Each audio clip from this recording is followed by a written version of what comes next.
Looking live at Louisville's Big Four Bridge at Waterfront Park, and it's going to light the Ohio River with pink, green, blue, and purple lights coming up on Thursday of this week. That is going to mark Rare Disease Day, putting a focus on 30 million Americans impacted by rare diseases. Our Brooke Hash and photojournalist Jessica Farley met a Louisville toddler who stops breathing every time she falls asleep.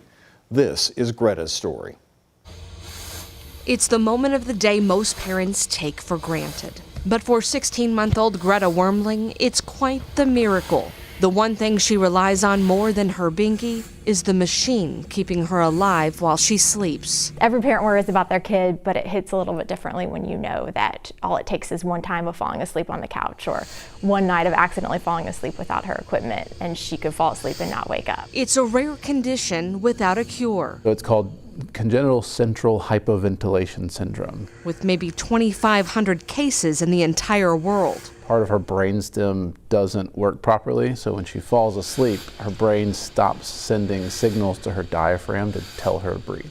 As a doctor, you'd never heard of this before? It was a footnote in one of the textbooks. It was definitely scary and a shock when you go through pregnancy and everything's normal and you have all your regular checkups and they say everything looks great. Greta's parents, Maddie and Ryan, said they initially thought the breathing problems were related to her premature birth. She was 6 weeks early, so sometimes that can happen, but she wasn't getting better. It became clear that something else was going on. She ended up getting a breathing tube right after she was born and taken to the NICU. Greta's diagnosis came 17 days later. So it definitely threw us for a loop. She received a trach within a week, which connects to a ventilator whenever she's at risk of falling asleep. A lot of people at the hospital would come in and say, I've never heard of this before. Only one of our pulmonologists at Children's downtown had ever seen a case. It was new for them too. It makes you wonder what resources are out there, what treatments out there. Some of them learned with us how to figure this out. And I remember when they first told me, you're gonna have to learn how to change it. You're gonna have to learn how to suction her if the trach gets clogged. And I just thought, how on earth can I do that? I'm not a trained medical professional, but you learn and it's become second nature. So is it still breathing for her even though she's awake? So she is triggering 48% of her own breaths right now.